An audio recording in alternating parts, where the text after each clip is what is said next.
be doing another Fishbowl effect ASMR video. And if you don't know what the Fishbowl effect is, it was a trigger created by the wonderful Garuna Satori ASMR, so be sure to check out her channel.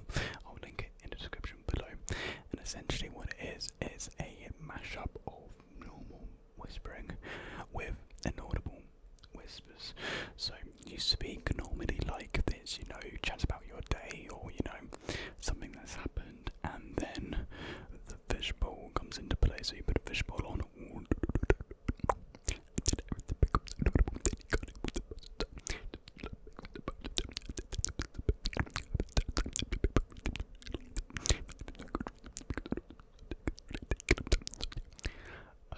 So yeah, once the fishbowl goes on over the camera, that's when the inaudible whispers come into play. So it's just a fun mix up between the both, changing from normal whispering to unintelligible whispering, because there's like a transition-ness that people like.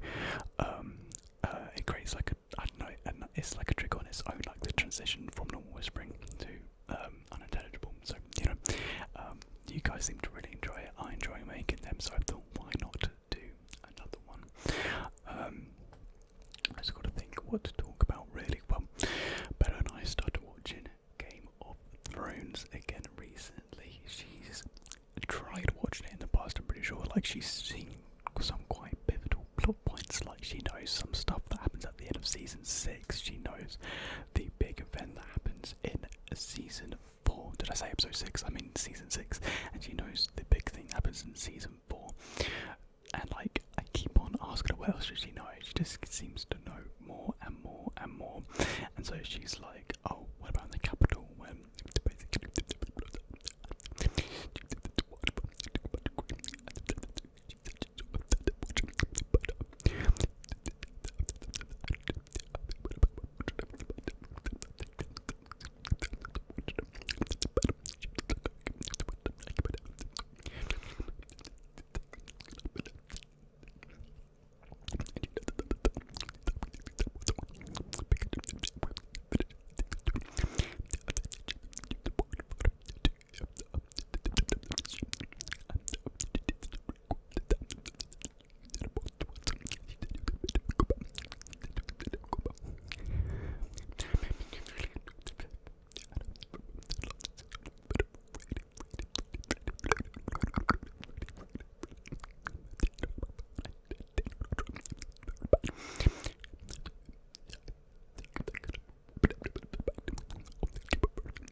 too long to get through, because I do want to start watching the new House of the Dragons TV series. I don't actually know much about it. I haven't actually watched any trailers for it. Like, I've seen a couple of like stills and shots for like magazines. I haven't seen them in the magazines. I've seen them on social media, but I really know nothing about it. I kind of want to go in as blind as possible. It is a prequel, so really I don't know how much of the original Game of Thrones Bella needs to watch. To us, I think we could probably just go into it, but we've decided we'll watch all the Game of Thrones, and then we'll delve into the House of the Dragons. And probably once we finish Game of Thrones, the majority of the episodes would already be out because they release weekly. I don't actually know how many episodes there are. I don't know if they're keeping it to like the 10 episode structure, which the original Game of Thrones had, or it's going to be a little bit less. So yeah, I had to research up here. I'm excited for it. I know nothing about it, because I think the last season of Game of Thrones put just a sour, poor taste in everyone's mouth, and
something's going to go down when you get to episode 9. I don't know if it was like a written rule the writers had where episode 9 had to be something drastic, but yeah, you got Baylor in season 1, Battle of Blackwater season 2, of course season 3 being, yeah, season 4, I can't remember what it is, but it's the Wildlings, isn't it, and the Wall. Yeah, crazy events that go on in Game of Thrones. I don't know who my favourite characters overall. I remember Danny was one of my favourites. I would probably say Jamie is actually my favourite character. I do really like Jamie's character development. His arc is so good. I mean, they completely ruined it in the last season. Like, it's like they forgot what character development was. It's like they actually forgot what happened to his character. And, yeah, it was just atrocious. The way that they ended his story, shambles, absolute shambles. Let me tell you, I've never been so disappointed and let down. I keep on telling Bella that we're not going to watch the last season because there's no point in watching the last season. Of course we are going to watch it, but I'm going to try and hold off watching it as much as I can. I know a lot of people say that the second to last season's not the best. I don't mind the second to last season. Well, at least what I remembered of it, I don't really remember what happens in that season because it kind of all meshes together in my head. So we'll have to get to it when we get to it. I just remember, I think the only episode that I really remember is when they go over the wall and that big thing happens, really. Again, I still don't want to give spoilers because I'm pretty sure there's still people out there who haven't watched it, and with the new House of the Dragons coming out, I'm sure there are more new people watching Game of Thrones, so I don't want to spoil anything for any of you guys.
So many.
because George R. Martin, who wrote Game of Thrones, well, was A Song of Fire and Ice.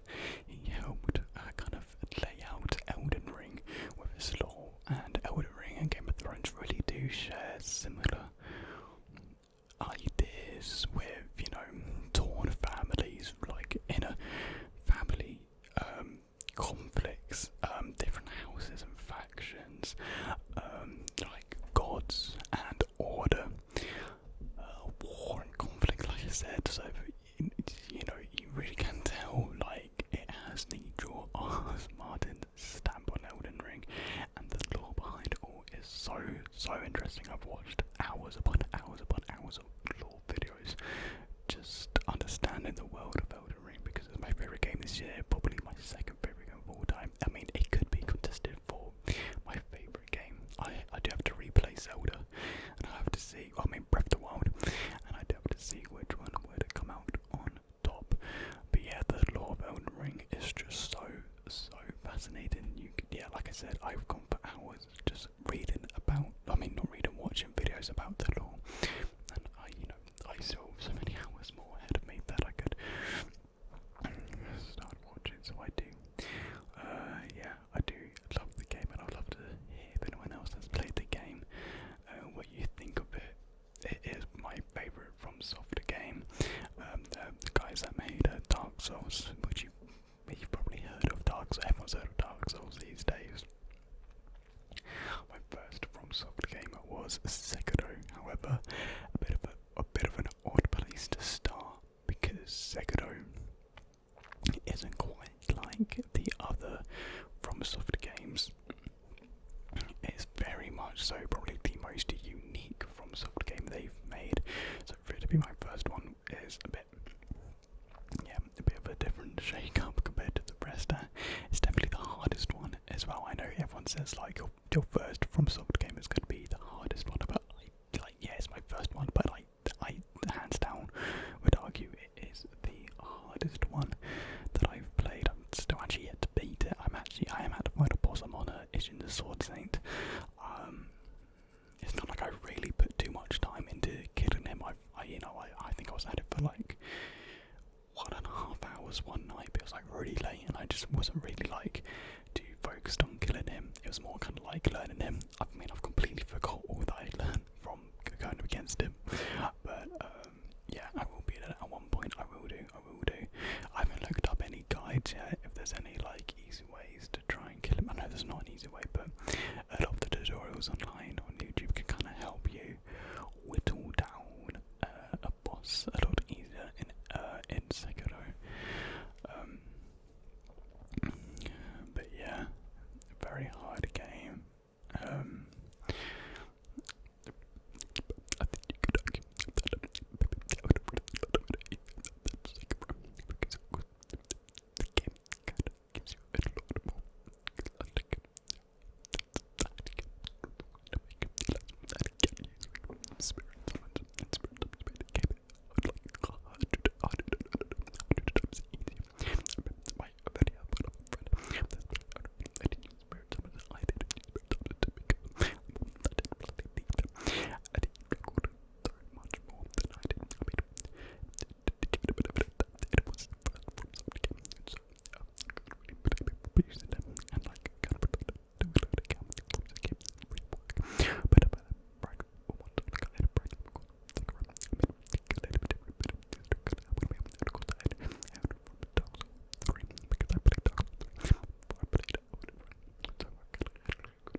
So yeah, there was the fishbowl effect.